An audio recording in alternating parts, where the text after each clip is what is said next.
Susan Rolene is now joining.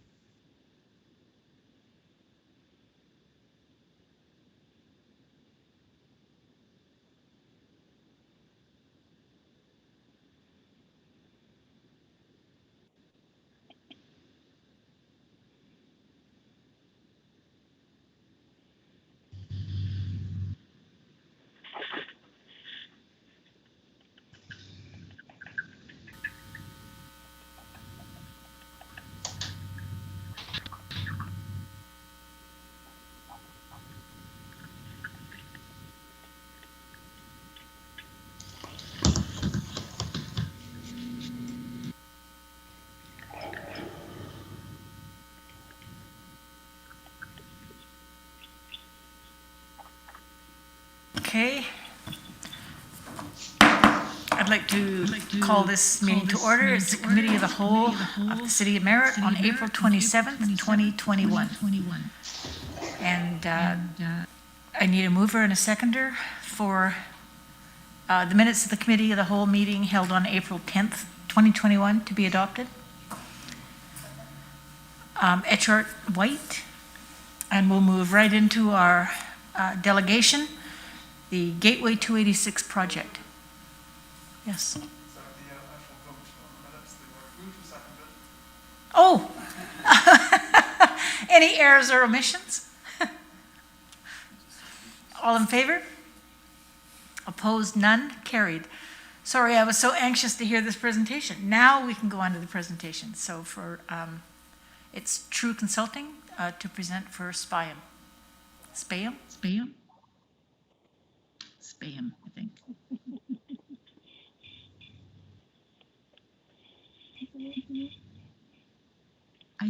We have no more on here, so the rest is all on the screen. if you can hear me. This is Susan Rolene with Spayum Holdings. Hi, Susan. We can hear you. Okay, great. I'm not able to access the meeting through the video conferencing. I'm not sure why. It just takes me to, it asks for an ID, and then it just took me to a blank screen. So I'm not sure what's wrong there. But anyway, we'll move forward with the telephone. So first of all, I would like to thank Mayor Brown and Council for allowing us to present tonight at your Committee of the Whole meeting. I would like to introduce the Spayum board to you at this time. We have myself, Susan Rolene. I'm acting as chair of Spayum Holdings right now. We also have Chris Scott as one of our key advisors. Chris was instrumental in a lot of the work that was done on Osulius band lands. Most of you are aware of those great projects. And then we have Jordan Joe. Jordan was past chief at Shack and Band, but he was not re-elected, but he continues to sit on our board as a representative. And then we also have Lee Spahan, and Lee is currently the chief of the Coldwater Band. So that's what makes up our board.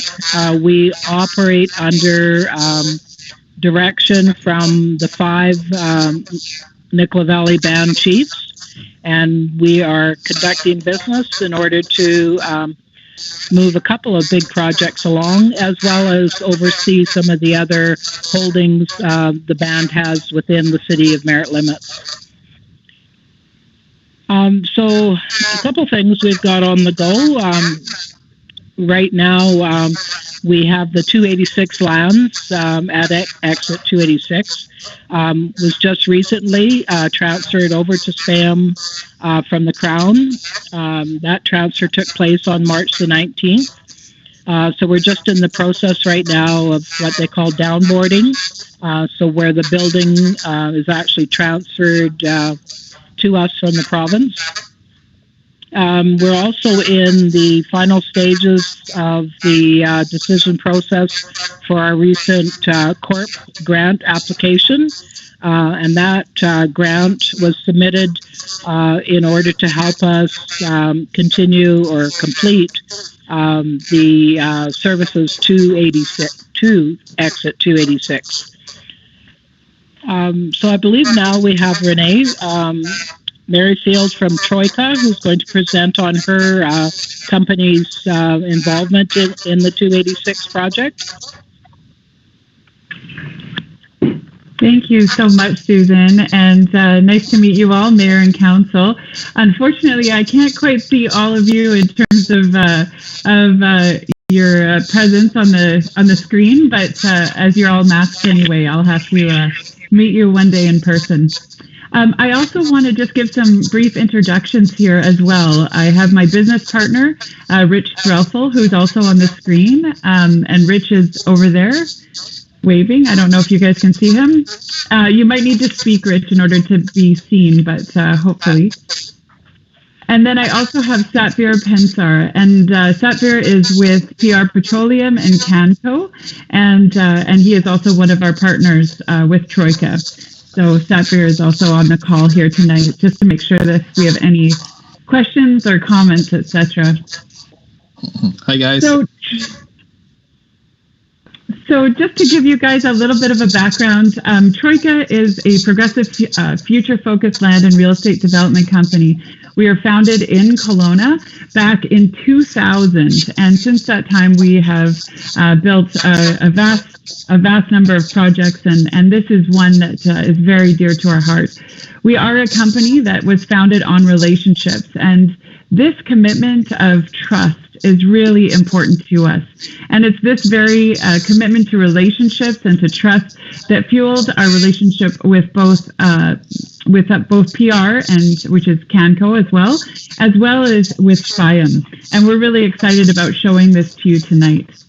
Our vision for Gateway 286 is to create an oasis of mixed uses for visitors to enjoy. Sorry, I heard an echo. I think I'm okay still. Let me know if I'm not. But for visitors to enjoy as respite from their journey, for locals to enjoy as an enhancement to what already is, all the while celebrating the cultural significance of the area. So it's with this that we've moved forward with some very novel concept drawings, and we've built it into 3 different stages. So we've got it being built over time, largely from the farthest away section, which is where the gas bar, convenience store, and a fast food restaurant would be, and then moving along the property back towards where the highway is. So it'll be very exciting. We're very aware of the cultural significance of this particular area, as well as the amazing vista that we have from this height. And so we really want to accentuate what already is. We want to make sure that that we're creating a space and a destination for visitors and for all the travelers that are along the highway, but as well augment what is already in existence in Merritt, and really bring about a further excitement to what Merritt already proposes. Our stage 2 is the outdoor center, as well as an indoor kind of cafeteria style with more kiosk style fast food restaurants. And then stage 3 is where we have the cultural center, the visitor center for the Spayum group, as well as another additional restaurant that actually sits at the base of the bike trails. And then we have some mixed use here. So any questions with where I'm at this point? I can't see any faces, so I'll just keep going if I don't hear any questions. Perfect. So one of the aspects of what we've planned here as well is really based on sustainability. Troika, our vision is to build sustainable communities. That's what we are all about. It's what we want to see, and this is no different. And so what we're looking at are some real sustainable initiatives. When we first brought the consulting group together, we charged them with wanting to see this as one of the most sustainable projects as of yet. So you can see things like our gray water recycling, green roofs. We've got solar panels and charging stations. And really our commitment alongside Canco, PR Petroleum, is to look at what does the transition look like from, our gasoline based vehicles to electrification. And we've got that fully prepared as this is a long-term commitment for us. It's a 50-year project. So we're definitely looking at moving things forward in that way. We also want to have this as a cultural center. One of the most magnificent parts of this is that Spayum has come together with all 5 of the bands, and we want to really augment that and celebrate that with the cultural center and look at what we're doing with the area, what the history is and the heritage is, and then augment that. So you can see even by the rounded architectural style, some of the use of the gray water recycling, which is actually into a fountain at certain times of the year, and other times it'll be dry. But really looking at that at those aspects that were very significant for the Indigenous in this area. So we are looking to move forward as soon as possible. In fact, one of the questions as we were prepping for tonight was, so are we ready for shovels in the ground? And I think all of us are definitely excited about what this has to bring and where we're at in the process, and that we are so close to really moving things forward. With that, I can turn it over to the rest of the True team, and not True team, but the True consulting team, I should say, and answer any questions that you may have.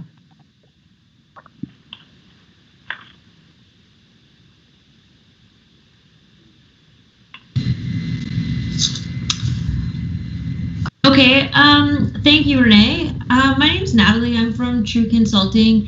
I actually remember presenting to Mayor and Council probably a couple of years back now when this project was kind of first getting off the ground back in 2019. So happy to be here again. We've come a long way, which is really exciting, and made some significant progress.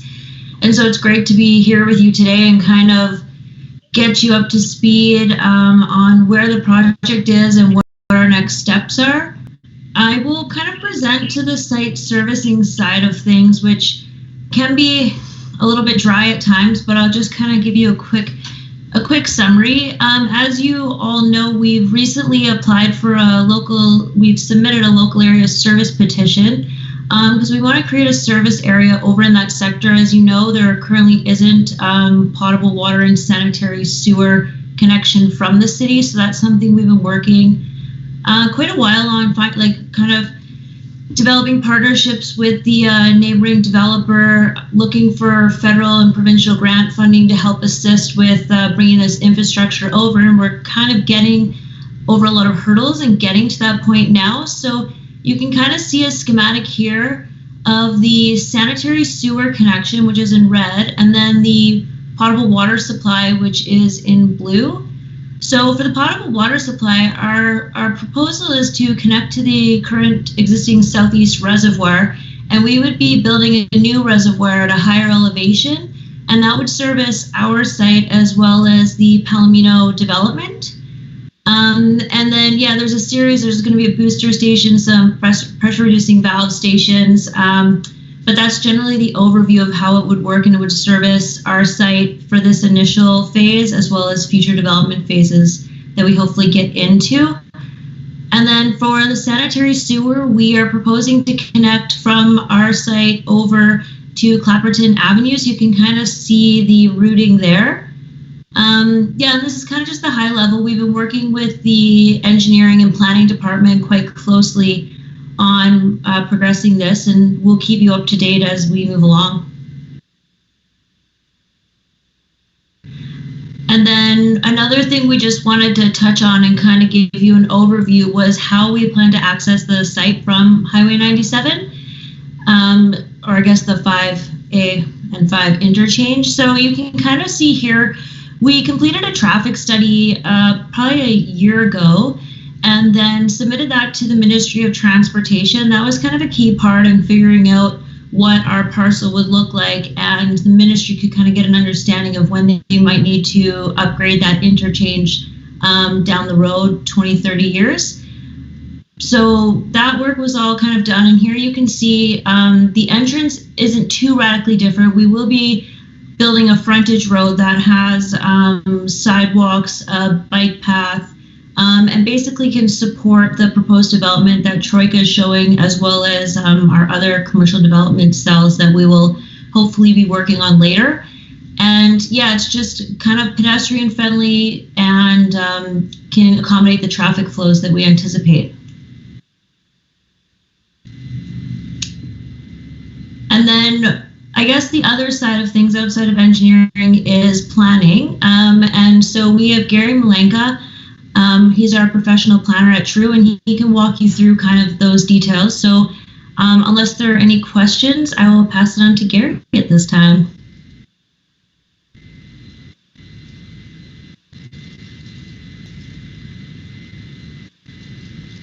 You're muted, Gary. I have a question. The local service area looks like, from your red line, I'm getting a bit of feedback here. It looks like it's along the highway. Is that along the same highway route that the pedestrian access would be? Are the two of them connected at all? I'm confused as to what pedestrian access along the highway you're referring to. Maybe if you go out, yeah, there we go. Referencing that, kind of, could you kind of describe where you're talking about? In the, from 286 into the city of Merritt? That red line, we're not doing any road work. Well, that shows the sanitary sewer line. We wouldn't be doing any upgrades to the actual road itself or any modifications to it. The only road that we're referring to is in our development. We'll be creating basically a frontage road that accesses the lease area to Troika as well as future lease areas, and that would include bike path and sidewalk. So the pedestrian access is only from entrance of the development into what we're showing, because I don't think there is much of a pedestrian corridor along that Highway 5A. There isn't, and you really got my hopes up, because I had thought for a moment that there was going to be. So.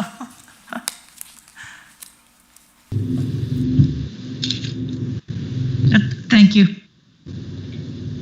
Okay, hopefully I'm unmuted now. Thank you for your time, your worship and council. We appreciate you making time available for us. With regards to the planning approvals component, we wanted to get in front of you before we submitted our applications.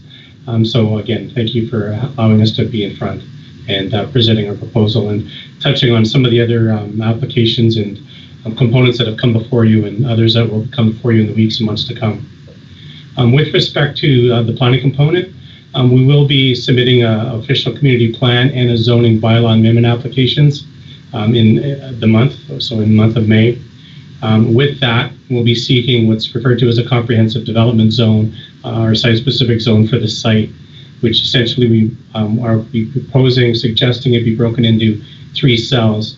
The first cell representing the initial 7 acres, which is Troika's parcel, with the, as you saw with the site plan and the various components that go with it. And then cell B represents what's shown here is the blue area. So backing up, the Troika parcel, the 7 acres, is represented in sort of the brown area hatched. And then if you look a bit to the left there, to the south of the site, you'll see the blue area representing the future phase 2 lands. So the application will come in and address those 2 cells. And then obviously we have one more cell, the third one, and that is park dedication, open space dedication, which is part of the Gade Creek Trail. So that's what we anticipate we'll be putting together here in the next couple of weeks and getting it in front of staff, administration, and then ultimately in front of council for consideration of first, second, third reading. If there's no questions on the planning front, I'll now like to hand it back to Susan to wrap up for us. Thank you.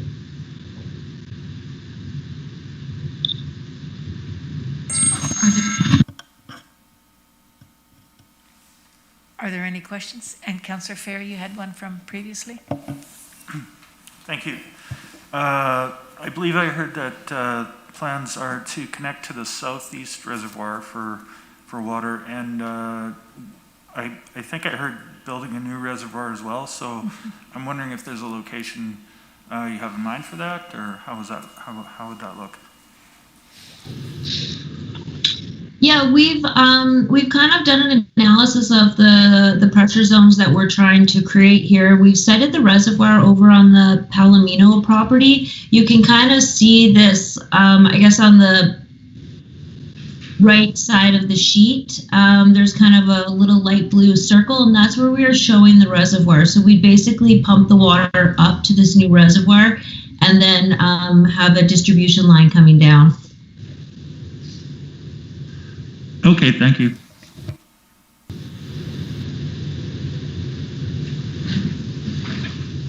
Yeah, I think you need to. Okay, Susan, are you still there? Yes, I am. I was just waiting to see if there was any more questions from council or the mayor. Not at this. Okay, thank you.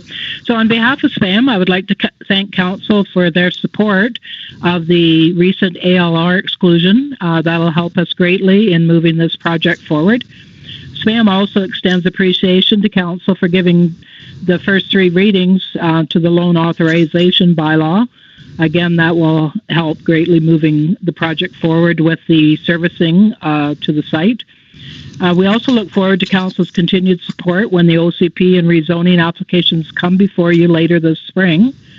And so I'd like to thank you all very much for your time today. And if you do have any questions that crop up after you relook at the presentation or you have time to think about it, please feel free to contact myself, Gary from True, or Natalie from True, and we'll should be able to help you out with your questions. Thank you again. Thanks, Susan. Thank you, Mrs. We have no other questions? Just checking. You know, we're really looking forward to having this project just on the outskirts of the city. So we will do whatever we can to ensure that you have what you need to make this happen. So yes, I've got the legal experts here telling me that, yeah, I can't say it quite like that. But yes, we want this as much as you do. Yeah, no, it's been a long time in the works, long time coming, so it'll be great to see, like Renee says, shovels in the ground. Yeah. Line to this? When does that first? When is it expected to happen? Do you know? Does that depend on us here with OCP and rezoning? Okay. Yeah, that'll have a lot to do with it, yes. So hopefully this year. Yeah, that's what we're looking forward to. Okay, perfect. Thank you. Good, thank you very much. Yeah, just one final thing, Mayor and Council. It is really nice for me just to hear. I know that you've met with other parts of this group before, but it's really nice for us to hear just your excitement because it has been a long labor of love, and for some of you a lot longer than some of us. So it was great for me just to hear that and to get to understand that in a better way.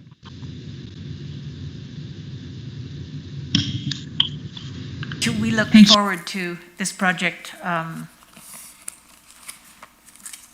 getting started, being finished. It's going to be a great addition to the city of Merritt, so we welcome it with open arms. So thank you very much. Good night. Good night. Good night.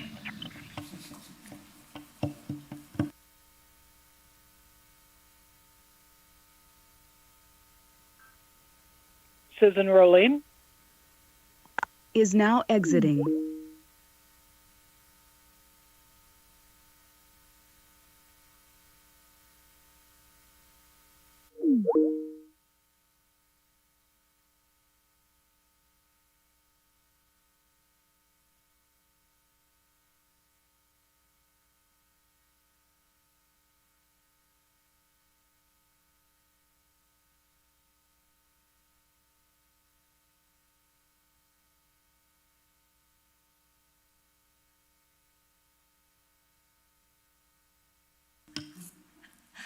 We have no unfinished business. We have no new business. So I'd like